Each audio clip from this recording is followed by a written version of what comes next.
Hello दोस्तों, मैं सौरभ हार्दिक स्वागत करता हूं आप सभी का आपके अपने परिवार द सॉल्यूशन इंस्टीट्यूट पे। तो आज हम लोग बात करने वाले हैं भाई यहाँ से रेशियो की, जो हमारे पास क्लास नंबर 8 के बारे में हम लोग आज चर्चा करेंगे। हमारी रेशियो की आज 8वीं क्लास है और इस बैच की भी 8वीं क्लास है। हम लोग रेलवे एएलपी के लिए फाउंडेशन का बैच है, जैसा कि आप सभी लोग थंबनेल पे देख पा रहे होंगे। मैथ का फाउंडेशन है और हम पहले रेशियो उठा रहे हैं, रेशियो एंड प्रोपोर्शन पढ़ रहे हैं, फिर आगे हम लोग परसेंटेज, फिर एलिगेशन, फिर हम लोग प्रॉफिट लॉस, सारा चीज जो है हम लोग अपने सिस्टम से पढ़ते हुए चले जाएंगे। ठीक है भाई, बोलो। तो जिन्होंने अभी तक है ना टेलीग्राम चैनल नहीं ज्वाइन किया है, क्या टेलीग्राम, तो टेलीग्राम ज्वाइन कर लेना। वहां पे जैसे ही वीडियो अपलोड होता है तो उसका लिंक भी भेज दिया जाता है, ताकि आपको पता चल जाए वीडियो अपलोड हुआ है, और उसके बाद पीडीएफ भी आपको टेलीग्राम पे मिल जाएगी। ठीक है भाई। और जिन्होंने अभी तक चैनल को सब्सक्राइब नहीं किया है वो सभी लोग चैनल को सब्सक्राइब कर लेंगे, जिससे हमें पता चलता है कि नहीं यार लोग बच्चे जो हमारे साथ जुड़ रहे हैं, है ना, कनेक्ट कर रहे हैं। ठीक है भाई, चलिए तो अब हम लोग आज की क्लास को स्टार्ट करते हैं बिना किसी देरी के। तो चलिए, आज हम लोग बात करेंगे सब क्वेश्चन नंबर 61 के बारे में चर्चा करेंगे, क्योंकि हम लोगों ने पीछे जो है 60 क्वेश्चन कर चुके हैं और टाइप नंबर 8 पे हम लोग चल रहे हैं। किस पे चल रहे हैं?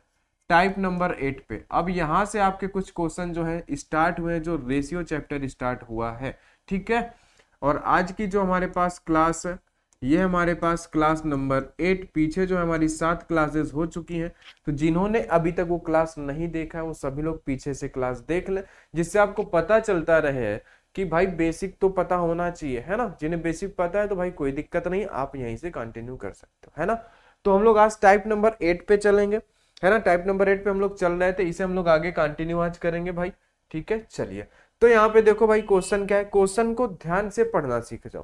क्वेश्चन को ध्यान से पढ़ो, कोई दिक्कत नहीं होगी। 100 में प्रत्येक दर्शक से पहले दिन ₹10, दूसरे दिन ₹5 और तीसरे दिन ₹2 का शुल्क लिया गया, और 3 दिनों की कुल उपस्थिति का अनुपात 15:2:3 था। 3 दिनों में 100 में आने वाले सभी दर्शकों के लिए प्रति व्यक्ति औसत शुल्क कितना था? तो यानी कि हमें यह बताना है कि भाई इतने रुपए हम लोग पहले दिन लिए, इतने दूसरे दिन, तीसरे दिन, और अनुपात हमारे पास ये था। तो भाई टोटल वैल्यू क्या थी, तो उसमें से फिर प्रत्येक व्यक्ति का हमें बताना है। देखो हम करेंगे कैसे। 100 में प्रत्येक दर्शक से पहले दिन ₹10। पहले दिन कितने थे भाई? पहले दिन जो थे वो ₹10। ठीक है। दूसरे दिन हमने कितने लिए? दूसरे दिन हमने लिए भाई ₹5। ठीक है। और तीसरे दिन हमने लिए भाई ₹2, है ना। पहले दिन ₹10, दूसरे दिन ₹2, तो और दूसरे दिन 5 और तीसरे दिन ₹2। और क्या था कि भाई लिया गया 3 दिनों की कुल उपस्थिति का अनुपात, यानी कि जो वहां पे लोग आए हुए थे उनकी उपस्थिति का अनुपात क्या था मेरे भाई? उनके उपस्थिति का अनुपात था 15:2:3। ये उनकी उपस्थिति का रेशियो था, अनुपात था। ठीक है भाई, बताओ। ये तो हमारे पास क्या था, रुपए थी, और ये हमारे पास क्या दी हुई है, उनकी जो है संख्या दी हुई है। क्या दिया हुआ है? संख्या दिया हुआ है कि भाई कितने लोग आए थे, है ना। रेशियो है, लेकिन हम पता है पीछे भी आपको कल की क्लास में बताया गया था कि भाई जो भी संख्या का रेशियो दिया हो हम उसी को संख्या मान लेते हैं। जैसे यहाँ पे व्यक्तियों का रेशियो दिया, उपस्थित होने के बाद 15, 2 और 3। हमने मान लिया कि भाई पहले दिन 15 लोग आए, दूसरे दिन 2 लोग, तीसरे दिन 3 लोग आए, हमने यही मान लिया। ठीक है। पहले दिन 15 लोग आए और उन्होंने ₹10 दिया। पहले दिन क्या था? पहले दिन भाई मेरे ₹10 हमने लिए, तो कितना हुआ यहाँ पे? यहाँ पे हुआ ₹150 मिले हमें। ठीक है। दूसरे दिन ₹5 था और 2 व्यक्ति आए तो हमें यहाँ से ₹10 मिले। तीसरे दिन ₹2 था और 3 व्यक्ति आए तो हमें यहाँ से ₹6 मिले। यानी कि हमने क्या निकाल लिया कि हमें कितने रुपए मिले, है ना। हमारे पास टोटल व्यक्ति तो नहीं दिया, लेकिन रेशियो का अनुपात दिया था, तो हमने उन्हीं को मान लिया कि टोटल व्यक्ति यही है। हमने यही इनकी व्यक्तियों की संख्या मान ली। और एक चीज यहाँ पे नोट कर लेना इस तरीके के क्वेश्चन में कि भाई अगर आपको संख्या दिया है ना, कई बार क्या होगा कि जैसे आपको संख्या दिया है ना, संख्या दे देगा ऐसे क्वेश्चनों में तो आपको वैल्यू निकालनी होगी, है ना, और वैल्यू दे देगा तो आपको संख्या निकालनी होगी। ये खेल चलता है बस, और कुछ नहीं है कि भाई संख्या है तो हमने देखो वैल्यू निकाला, इनसे कोई मतलब नहीं, वो तो हमें रुपए दिए हुए हैं। हमने संख्या थी हमारे पास, हमने वैल्यू निकाला, वैल्यू होती तो हम संख्या निकालते। अभी आगे जो हम लोग टाइप पढ़ेंगे उसमें आपका क्लियर हो जाएगा। ठीक है। अभी के लिए अगर आपको ये बात नहीं समझ में आई कि भाई संख्या क्या है, वैल्यू क्या है, तो कोई दिक्कत नहीं, है ना। अभी क्वेश्चन आएंगे तो आपको क्लियर हो जाएगा। तो हमने क्या किया भाई, हमने इन्हीं को व्यक्ति मान लिया कि 15 व्यक्ति थे पहले दिन और 10 रुपए दिया तो 150 रुपए हुए। दूसरे दिन 2 व्यक्ति थे, उन्होंने 5 रुपए दिया तो हमारे पास 10 रुपए हुए। तीसरे दिन हमारे पास 3 व्यक्ति थे, उन्होंने 2 रुपए दिया प्रत्येक व्यक्ति ने, तो कितने 6 रुपए हो गए। यानी अब टोटल रुपए कितने हो गए भाई हमारे पास, ये रुपए हो गए है ना 166 रुपए हो गए। क्या ये 166 रुपए हो गए हमारे पास, कितने रुपए हो गए 166 रुपए हो गए। तो ये जो 166 रुपए आएगा ना, ये आपका आंसर नहीं होगा। क्यों? अगर हमसे पूछा होता कि भाई टोटल कितनी इनकम हुई तो हम बता देते, लेकिन प्रति व्यक्ति औसत शुल्क, ये तो टोटल व्यक्तियों की प्रत्येक दिन की हो गई, लेकिन हमसे क्या पूछा है, प्रति व्यक्ति औसत शुल्क क्या है, औसत निकालना है। तो हम करेंगे क्या, हम यहाँ पे ये करते हैं मेरे भाई कि इसमें ये जो हमारे पास निकल के आया है, तो ये हमारे पास तो क्या है, टोटल है। कितना है, टोटल है कि जो हमारे पास है 166 रुपए दिए। कितने व्यक्तियों ने दिए हैं, 15 और 2 17 और 3 20, 20 व्यक्तियों ने 166 रुपए दिए। तो हम इसमें 20 का भाग देंगे तो एक व्यक्ति का पता चल जाएगा। तो भाई 20 से भाग दो, अगर इसमें आप 8 से भाग दोगे तो 160 हो जाएगा, क्या है ना, 20 अट्ठे 160 हो जाएगा। 160 के बाद बचेगा आपके पास 6, पॉइंट लगाओगे 0 बढ़ जाएगा यानी 60 हो जाएगा। 20 तो यहाँ 60, यानी कितना हो जाएगा यहां से मेरे भाई, बताओ जरा। ठीक है, यहां से जो हो जाएगा आपके पास वो क्या हो जाएगा, एक सेकेंड, ये क्या खुल गया भाई, है ना, इसको हटाते हैं, क्या खुल गया, चलिए जाने दीजिए। तो यहां से क्या हो गया 8.3, ये हमारे पास क्या हो जाएगा 8.3 और 8.30 लगभग हमारे पास क्या है, ये है 8.30 है ना, ये आपका आंसर हो जाएगा। ठीक है, क्या हो जाएगा 8.3 रुपए, ये आपका आंसर हो जाएगा। लगभग प्रत्येक व्यक्ति का कॉस्ट जो पड़ा वो हमारे पास कितना पड़ा, 8.3 के आसपास पड़ा। बताओ भाई, इतनी बात आप सभी को समझ में आ गई होगी कि हमारे पास कॉस्ट कितना पड़ा, 8.3 रुपए के लगभग पड़ा। ठीक है भाई, बताओ, ठीक है ना। चलो आगे चलते हैं। बिल्कुल देखो, क्वेश्चन को पढ़ा करो, ध्यान से क्वेश्चन को पढ़ो तो आपको सारी चीजें समझ में आएंगी। चलिए, एक संस्था के प्रत्येक कर्मचारी का वेतन 3:4 में बढ़ा दिया गया। देखो 3:4 में बढ़ाने का मतलब क्या है कि 3:4 में बढ़ाने का मतलब क्या है मेरे भाई, कि ध्यान से समझना कि पहले 3 था, क्या था, पहले जो था वो 3 था और बाद में कितना कर दिया गया है, बाद में 4 कर दिया गया है। इसका मतलब ये होता है कि कर्मचारियों का वेतन 3:4 में बढ़ा दिया गया है, यानी 3 से 4 कर दिया गया। इतनी बात समझ गए आप।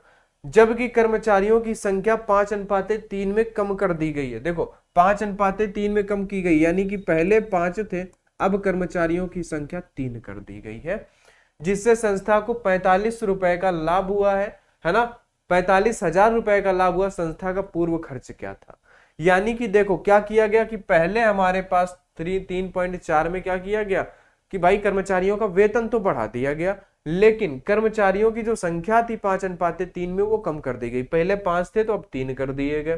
ठीक है, तो हम क्या करेंगे भाई, देखो हमारे पास हम क्या मान लेते हैं कि 3:4 में पहले वेतन थी और ये हमारे पास संख्या है, यानी कि क्या है, ये कर्मचारियों की संख्या है।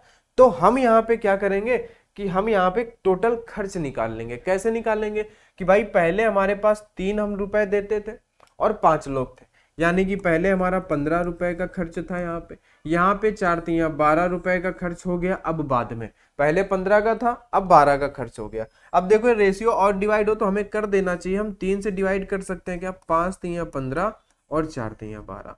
बताओ ये एक नया रेशियो आपको मिला कि नहीं।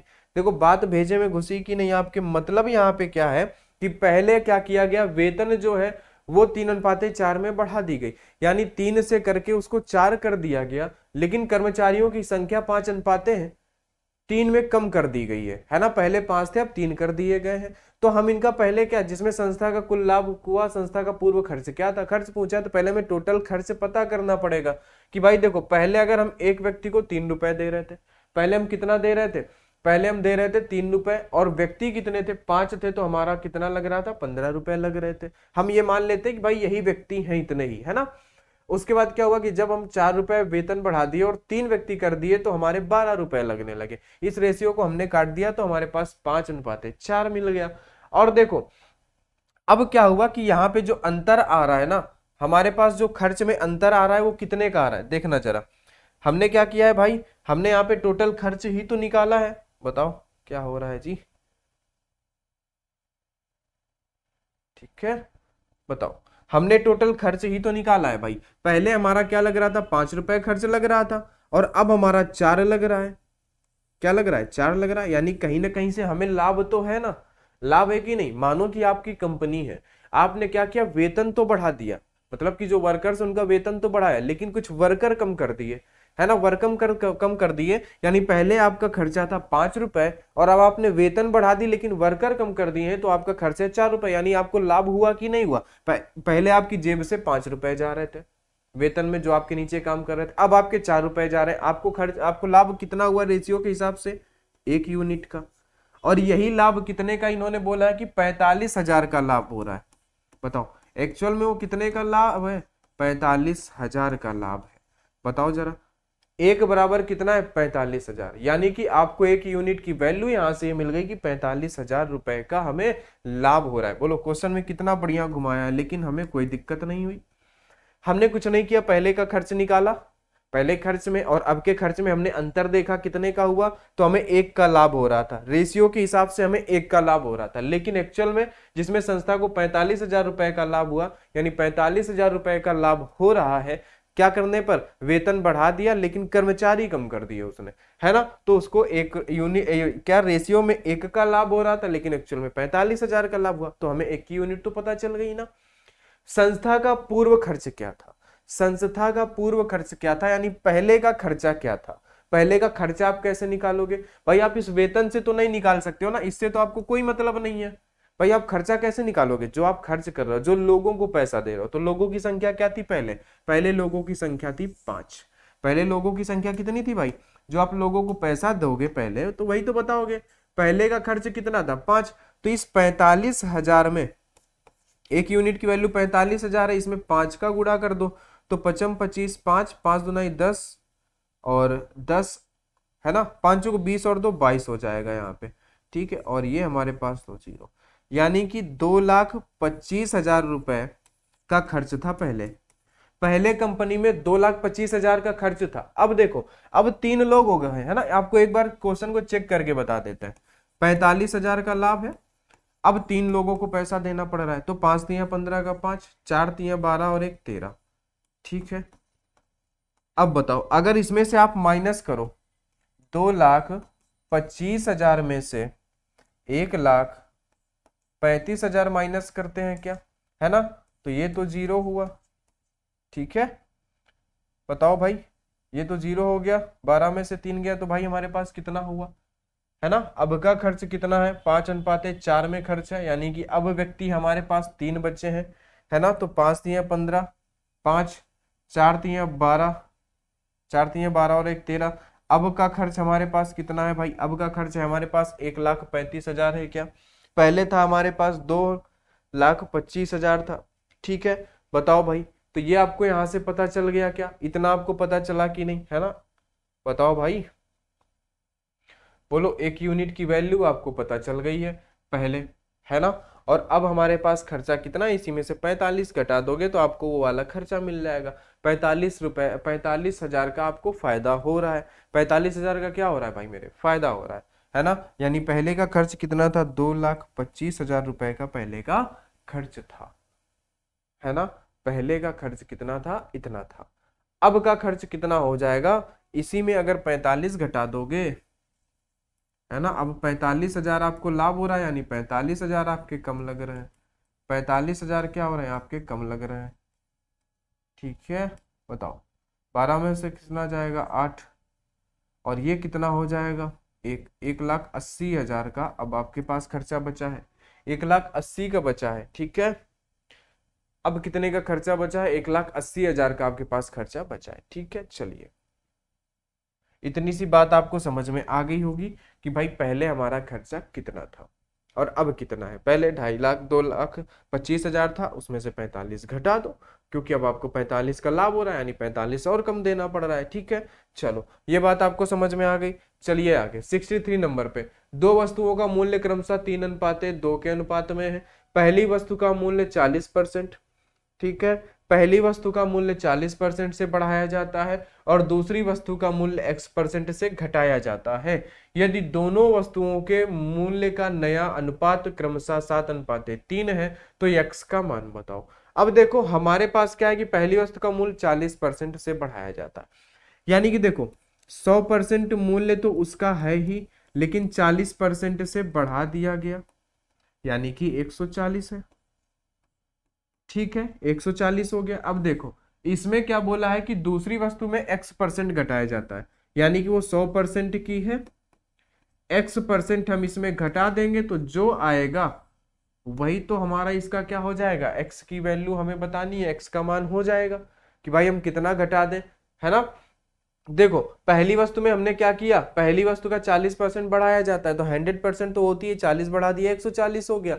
और क्या बोला, दूसरी वस्तु का मूल्य x% से घटाया जाता है, x% से घटाया जा रहा है तो 100 में से x घटाएंगे, x% से घटाया जा रहा है तो उसे क्या बताना है कि दोनों वस्तुओं के मूल्य का नया अनुपात 7:3 है। तो x का मान हम क्या घटाएंगे, हमें ये है ना x का मान बताना है, x% से घटाया जाता है तो कितना परसेंट यहाँ पे आएगा।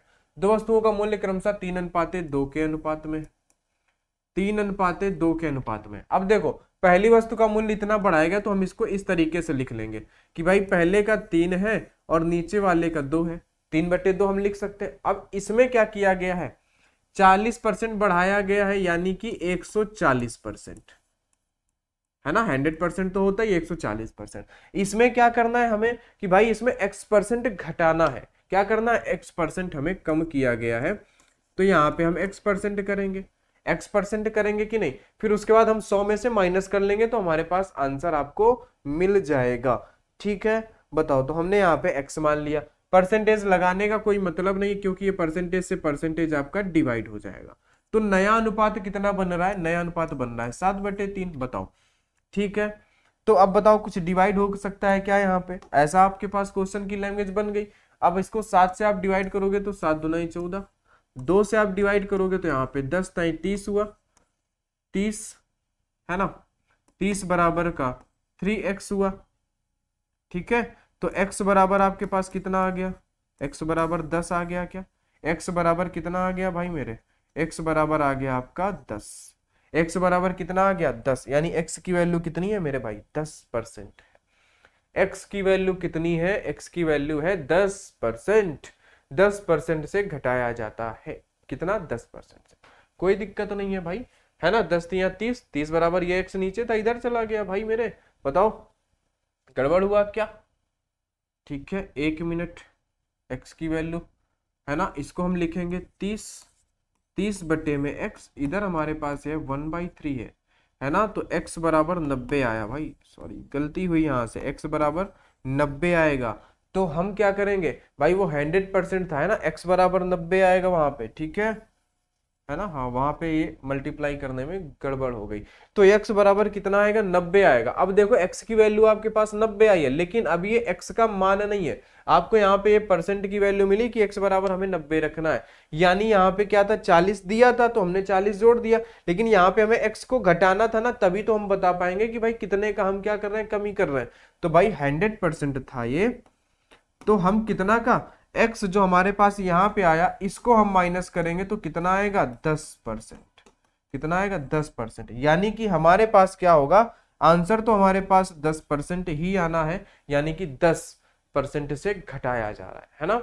x का मान परसेंट में बताना था, परसेंट वहां पे लगा हुआ है इसलिए यहाँ पे नहीं लगाया, तो 10 से घटाया जा रहा है, कितने से, 10 से घटाया जा रहा है। बात समझ में आई क्या भाई। देखो आप यहाँ पे 100 माइनस x से भी कर सकते हो, 100 प्लस 140 से भी कर सकते हो, कोई दिक्कत नहीं होने वाली है ना। चाहो तो आपको करके बता दिया जाए क्या, यहाँ पे हम 3 इंटू में क्या करेंगे कि भाई 100 प्लस का 40% करेंगे, और नीचे हमारे पास 2 था, इंटू में हम करेंगे 100 माइनस का x इक्वल टू है हमारे पास 7/3, है ना। इस 3 का हम क्या करेंगे भाई, है ना, इस 3 का इधर मल्टीप्लाई कराएंगे क्या, तो देखो पहले हम ऐसे कर लेते हैं कि पहले यहीं पे गुणा करा लेते हैं, 300 प्लस का 120, ठीक है, अपॉन में कितना आएगा, यहाँ पे आ जाएगा 200 माइनस का 2x, ठीक है, जल्दी से करते हैं 7/3, इस 3 का इधर मल्टीप्लाई कराएंगे तो हमारे पास कितना आ जाएगा,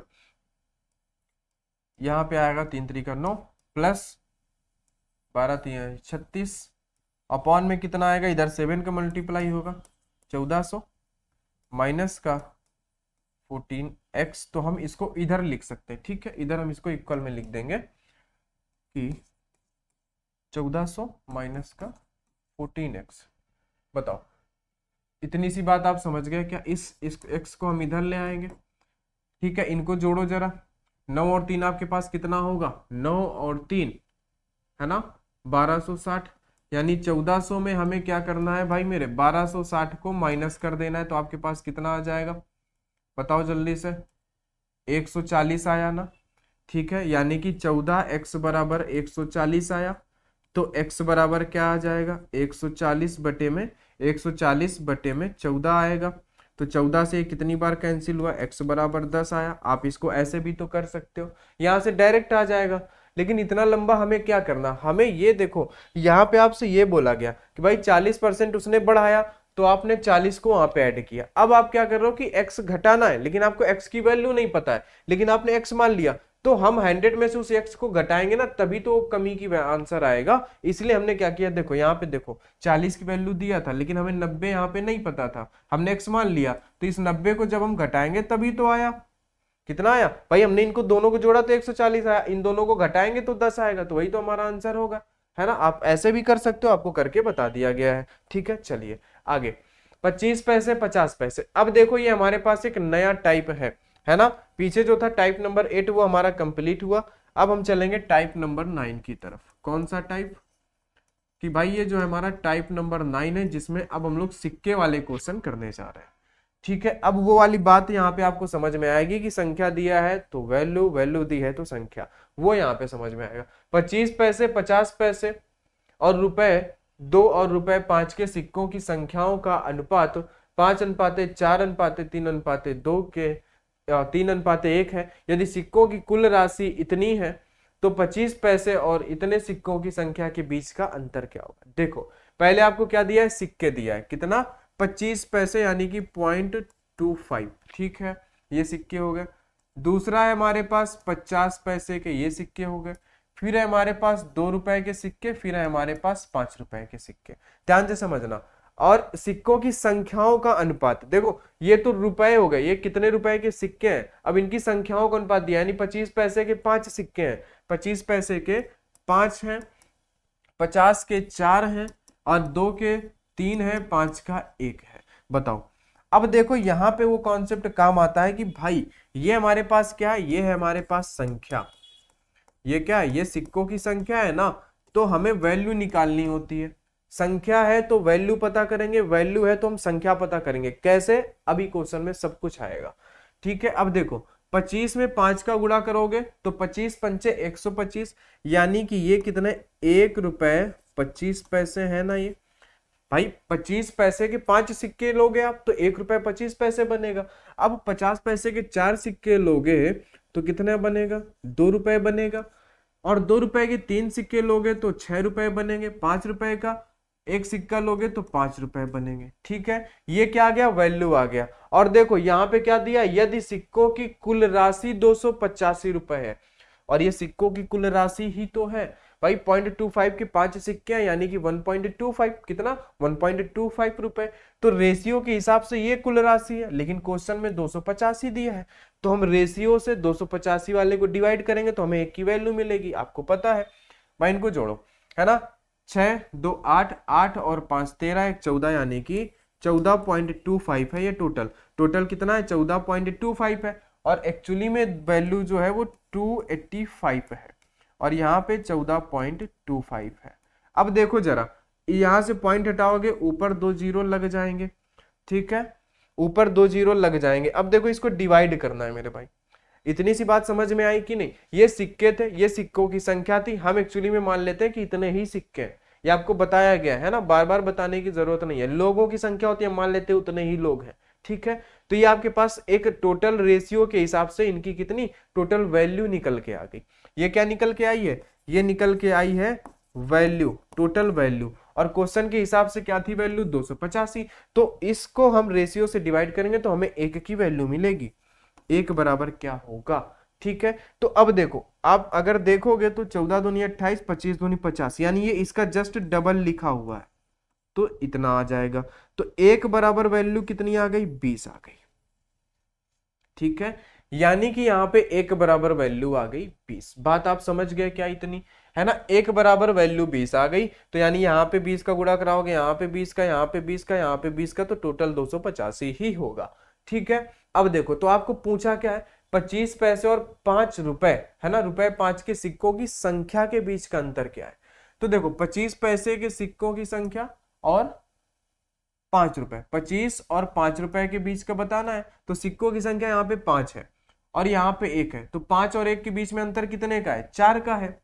भाई अंतर 4 का है, और 1 की वैल्यू आपके पास 20 है, 4 का अंतर है, 20 का गुणा कराओगे तो कितना आ जाएगा, 80 आ जाएगा। ये हो गया।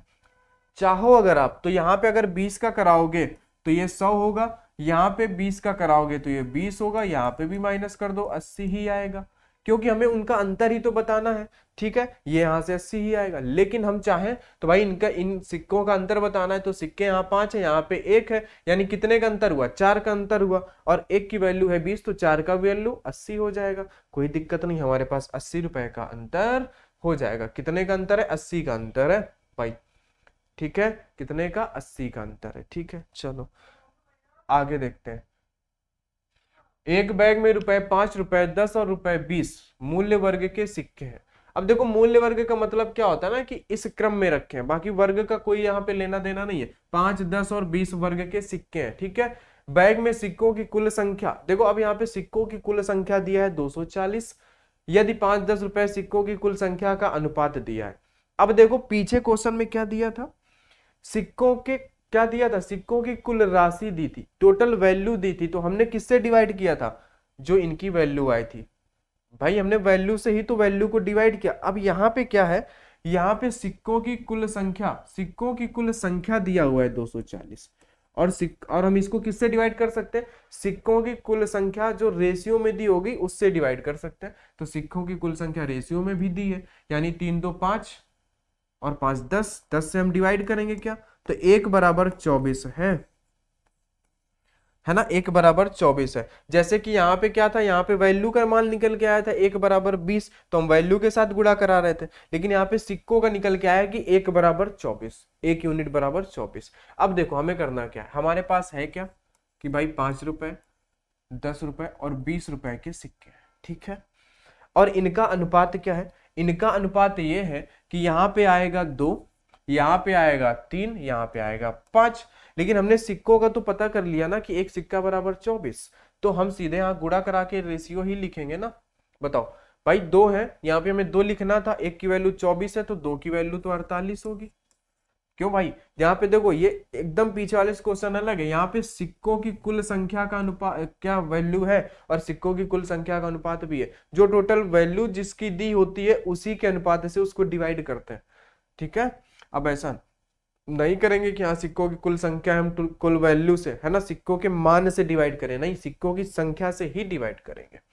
अब देखो दूसरा क्या है, 3 है, 3 में अगर 24 का गुणा कराते हो तो 4 3 12, 3 9 6 यानी 72 आता है, और अगर 5 से गुणा कराते हो 24 में तो 5 को 20, 0, 5 2 10, 120 आता है। इतना हो गया। तो बैग में कुल कितनी धनराशि है ये आपको बताना है। अब देखो जरा, तो कोई दिक्कत नहीं है, ये आपके पास क्या निकल के आ गया, ये सिक्कों की संख्या निकल के आ गई। आपको धनराशि यानी कि टोटल वैल्यू बतानी है। देखो बात वही है कि संख्या दी होगी तो वैल्यू बतानी है, वैल्यू दी होगी तो संख्या बतानी है। ठीक है, बस रेशियो में हमें ये याद रखना है कि हम डिवाइड उसी को कर सकते हैं जिसका रेशियो है उसी की टोटल वैल्यू होना चाहिए। तो अब देखो भाई, ये 5 रुपए के 48 सिक्के हो गए, 5 रुपए के कितने सिक्के, 48, है ना, तो 5 को 20, 8 45 यानी कि 240 ये हुए। अब यहाँ पे 10 है यानी कि 720 रुपए ये है। ये कितने हैं भाई, 120 है ना, ये पॉइंट नहीं है, 120 है। ठीक है, ये याद रखना 120 है। 120 सिक्के हैं किसके, 20 रुपए के, तो 12 दुनाई 24 यानी कि 2400 रुपए ये है।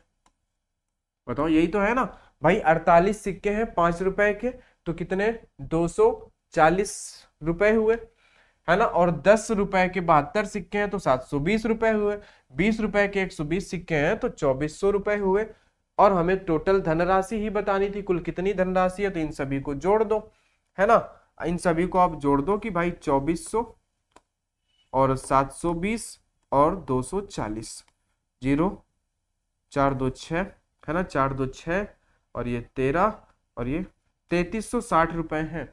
3360 ऑप्शन नंबर ए आपका सही हो जाएगा कि 3360 रुपए है टोटल, है ना। हमने आराम से ज्ञात कर लिया। सिक्कों की कुल संख्या दी थी और हमने रेशियो में सिक्कों की कुल संख्या निकाली, भाग किया, हमें एक सिक्के की वैल्यू मिली। एक सिक्का बराबर 24 सिक्के। तो हमने जो यहाँ पे रखा वो डायरेक्ट मल्टीप्लाई करके ही रख दिया कि भाई देखो 5 रुपए के 2 अनुपात में सिक्के होते हैं, 2 हैं। अब यहाँ पे हमें पता हो गया कि एक की वैल्यू 24 है, 2 48 हमने रख लिया। और ये सिक्के हो गए, ये रुपए हो गए, सिक्के रुपए का गुणा कराओगे तो मान तो निकल के आ ही जाएगा, वैल्यू तो आ ही जाएगी, और वैल्यू आ गई आपके पास 3360। चलो आगे। 378 सिक्कों के ढेर में 1 रुपए, 50 पैसे और 25 पैसे के सिक्के हैं जिनका मान इतना है, तो 50 पैसे के सिक्कों की संख्या ज्ञात कीजिए। अब देखो भाई मेरे, इस बात को समझो। यहाँ पे 1 रुपए, 1 रुपए और ये 50 पैसे, है ना, ये क्या है, ये है हमारे पास 50 पैसे और उधर है हमारे पास 25 पैसे। ध्यान से समझना है यहाँ पे बहुत बारीकी से। जिनका मान 11, जिनका मान दिया है, अब देखो 13 अनुपाते 11 अनुपाते 7। अब देखो ध्यान से, यहाँ पे आपको दिया क्या है, आपको दिया है यहाँ पे मेरे भाई मान, मान का अनुपात दिया है, यानी ये किसका अनुपात है, अब ये अनुपात है वैल्यू का। अभी आपने पीछे क्वेश्चन में क्या देखा था, ये सब संख्या का था, यहाँ पे भी संख्या का था, तो हमने वैल्यू निकाल ली थी। लेकिन अब यहाँ पे ये वैल्यू का अनुपात दिया है तो हम संख्या निकाल लेंगे, सिक्कों की संख्या निकाल लेंगे। और 50 पैसे को सिक्कों की संख्या पूछा है, तो हम पहले वैल्यू दी है तो हम संख्या निकालेंगे। हमें दो ही काम है, संख्या दिया है तो वैल्यू निकालना है, वैल्यू दिया है तो संख्या निकालना है। जैसा कि हमने पीछे क्वेश्चन में क्या किया, संख्या दी थी हमने वैल्यू निकाल ली, यहाँ पे भी संख्या दी थी हमने वैल्यू निकाल ली, यहाँ पे भी संख्या, यहाँ पे वैल्यू दी है तो हम संख्या निकाल लेंगे। क्या निकालेंगे, नंबर यानी कि संख्या निकालेंगे। चलिए आइए निकालते हैं। तो देखो यहाँ पे वैल्यू क्या है, वैल्यू है 13, वैल्यू क्या है 13, यानी कि हमारे पास 13 क्या है, ये 1 रुपए के सिक्के हैं जिनका मान 13 है, यानी कि 1 रुपए के सिक्का है, 1 रुपए का सिक्का और मान 13 है, तो कितने सिक्कों की संख्या होगी बताओ। जैसे कि मान उनका 13 है, कितना टोटल जो उनका मान है वो 13 है, कितने 1 रुपए के सिक्के का मान 13 है, तो 1 रुपए के सिक्के जब 13 होंगे तभी तो उनका मान 13 होगा, ठीक है। यानी कि ये हमें संख्या निकालनी है, नंबर निकालनी है, तो 13 हो जाएंगे। बात समझ रहे हैं ना आप। अब देखो ये क्या है 11 है, तो 11 रुपए में 50 पैसे के कितने सिक्के होंगे भाई, 50 पैसे के आप कितने सिक्के मिलाओगे कि 11 रुपए बन जाए, बताओ जरा कितने रुपए मिलाओगे कि 11 बन जाए। तो आप बोलोगे कि हम यहाँ पे 22 सिक्के मिलाएंगे, 22 सिक्के मिलाएंगे तभी तो 11 रुपए बनेंगे। ये वैल्यू है, ये 11 टोटल, ये पैसे हैं, ये टोटल वैल्यू है कि 11 रुपए है और 50 पैसे के सिक्के हैं, तो 22 सिक्के होना चाहिए तब ये 11 रुपए बनेंगे। अब 25 पैसे के 7, है ना, 25 पैसे के सिक्के और 7 रुपए हमें बनाना है, कितने 7 बनाना है। तो आप कैसे बनाओगे, वैल्यू उनकी 7 है तो 25 पैसे की 7 कैसे आएगी वैल्यू, ये आएगी तब जब 1 रुपए में देखो 25 पैसे के 4 सिक्के, ठीक है, तो 7 में 28 सिक्के होने चाहिए। तो आपको एक बात ये समझनी होगी यहां से कि जब भी अगर 1 रुपए बोला है तो हम संख्या निकालने के लिए 1 का ही गुणा करते हैं। अगर 50 पैसे बोला है तो हम संख्या निकालने के लिए इसमें वैल्यू में 2 का गुणा करते हैं। अगर 25 पैसे बोला है तो हम यहाँ पे वैल्यू में गुणा करेंगे किसका, 4 का, तो हमें संख्या मिल जाएगी। हमने यही तो किया, 7 में हमने गुणा किया 4 का तो 28 मिला, है ना। यहाँ पे हमने 11 में गुणा किया 2 का तो 22 मिला, 13 में गुणा किया 1 का तो हमें 13 मिला। बात समझे कि नहीं। 1 रुपए के सिक्के हैं, उनकी वैल्यू 13 है तो 13 सिक्के होंगे। 50 पैसे के सिक्के वैल्यू 22 करनी है, वैल्यू 11 करनी है तो 22 सिक्के लेने पड़ेंगे। 25 पैसे के सिक्के हैं, 7 वैल्यू करनी है तो 28 सिक्के हमें लेने पड़ेंगे भाई। बात समझ रहे हो ना।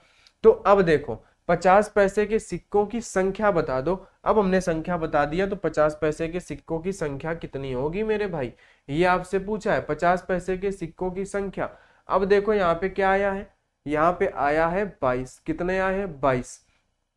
तो ये सिक्कों की संख्या आई ना।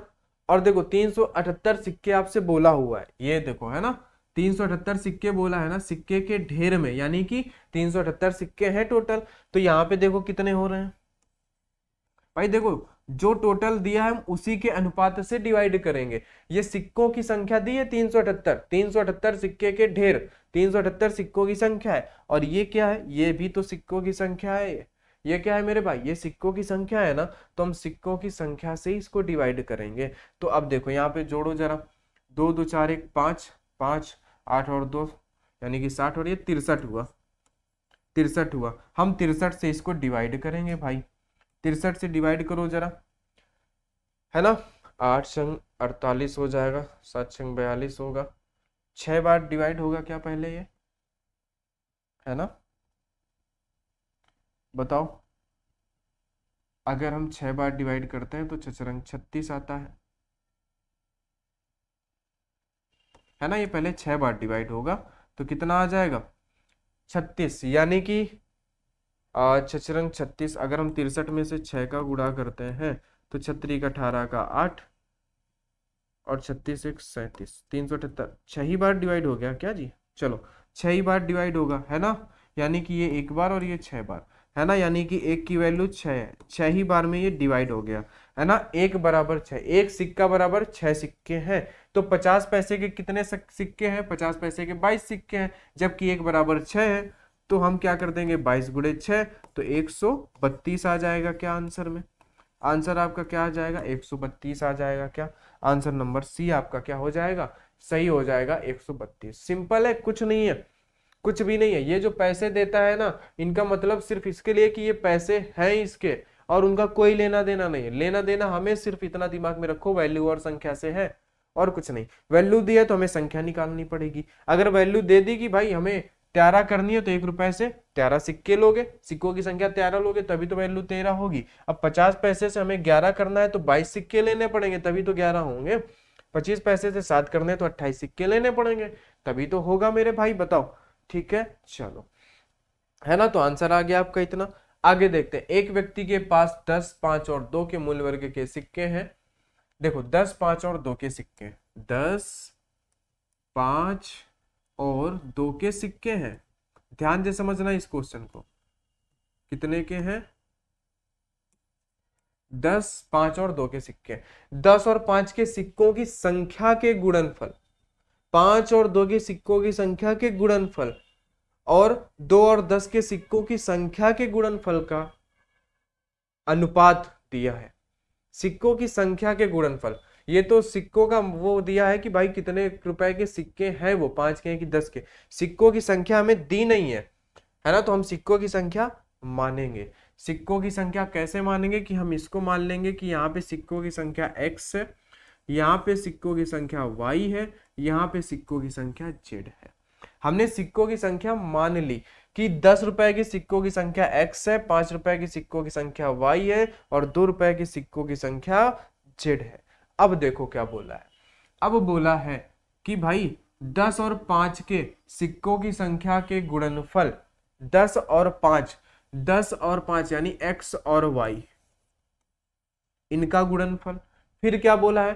5 और 2 के सिक्कों की संख्या के गुणनफल, 5 और 2 के सिक्कों की संख्या के गुणनफल, 5 और 2 के सिक्कों की संख्या, 5 और 2 के सिक्कों की संख्या क्या है? y और z, इनका गुणनफल, ठीक है। और 2 और 10 के सिक्कों की संख्या के गुणनफल, 2 और 10 के सिक्कों की संख्या, 2 और 10 के सिक्कों की संख्या का गुणनफल, यानी कि z और x, ठीक है। यहाँ पे हम क्या करेंगे?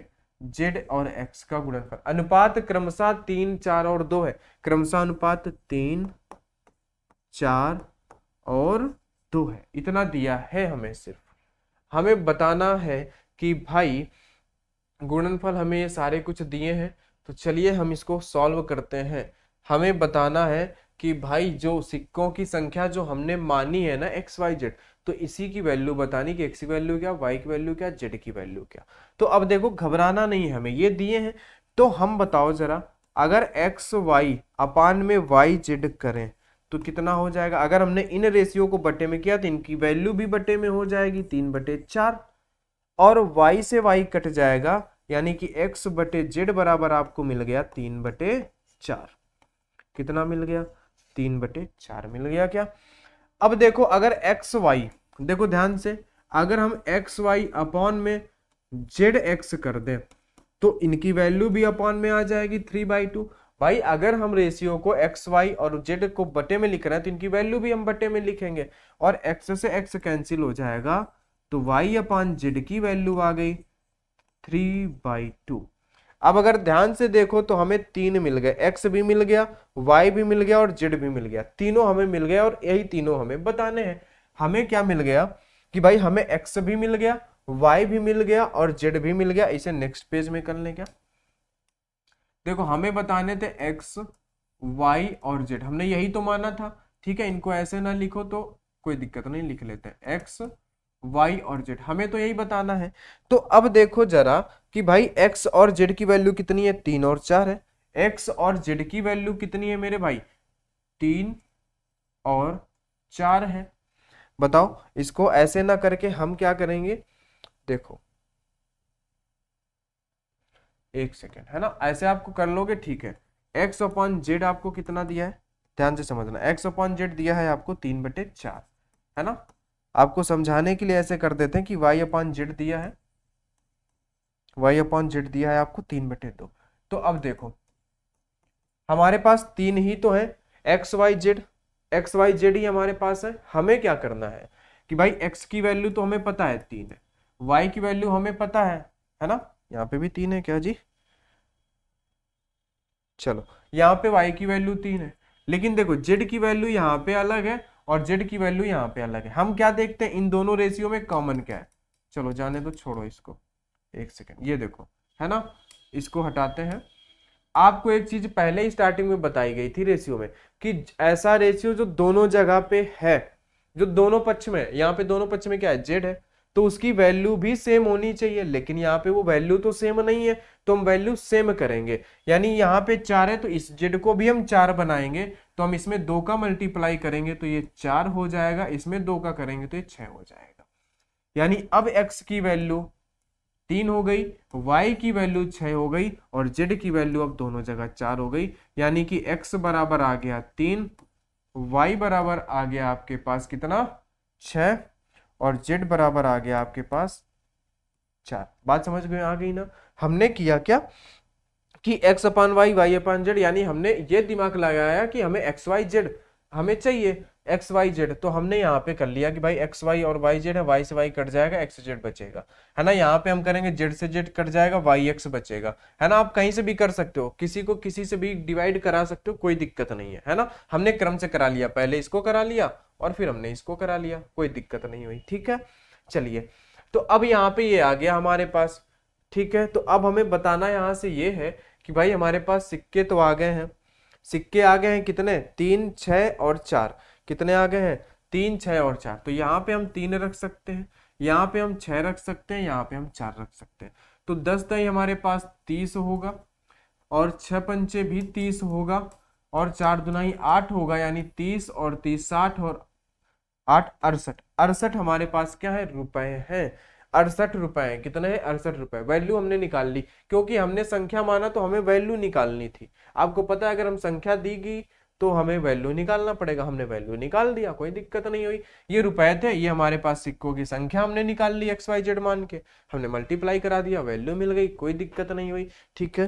तो आज हम इसको यहीं तक रखते हैं, आज के क्वेश्चन हमारे यहीं तक है।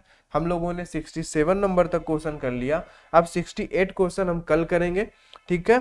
शायद उसमें कोई नया टाइप है, इसलिए उसको आज हम लोग नहीं डिस्कशन करेंगे, कल डिस्कशन करेंगे, ठीक है भाई। तो चलिए आज की क्लास में इतना ही, मिलते हैं हम लोग कल की क्लास में। अगर क्लास आपको बढ़िया लग रही है, तरीका आपको समझ में आ रहा है, तो आप भाई चैनल को सब्सक्राइब कर लेना और दोस्तों के साथ शेयर जरूर कर देना। भाई देखो, अगर आपको समझ में आ रहा है, अगर कुछ लोगों को कम आ रहा है, तो भाई देखो क्या करो, आप रेगुलर क्लास देखा करो, आप रेगुलर क्लास को देखो, और फिर क्लास के बाद इसी क्लास की, सिर्फ जो आपको क्लास में पढ़ाया जा रहा है उसी की आप प्रैक्टिस कर लो। और जब भी आप क्लास में पढ़ो ना, तो ध्यान पूरा यहीं पे रखो, ध्यान पूरा क्लास में यहीं पे रखो। और सबसे मेन बात, इन सबसे बड़ी बात कि क्वेश्चन को पढ़ना, क्या करना कि भाई प्रश्न जो है वो ध्यान से पढ़े। हमेशा पेपर हो या यहाँ पे हो, प्रश्न हमेशा ध्यान से पढ़े। ये आपके लिए थोड़ी सी जरूरी बात है कि प्रश्न हमेशा आप ध्यान से पढ़ा करें, ठीक है ना। इससे क्या होगा, आपके लिए फायदा है। आप क्वेश्चन सही से पढ़ोगे, बस इतना काम कर लोगे, दिक्कत नहीं है। ऐसी कोई बात ही नहीं आएगी कि आपको समझ में ना आए, डाउट आपका रहेगा ही नहीं, कमेंट करने की जरूरत ही नहीं पड़ेगी, ठीक है भाई। तो चलिए दोस्त, आज की क्लास में इतना ही, मिलते हैं हम लोग कल की क्लास में। तब तक के लिए सभी को बहुत बहुत धन्यवाद।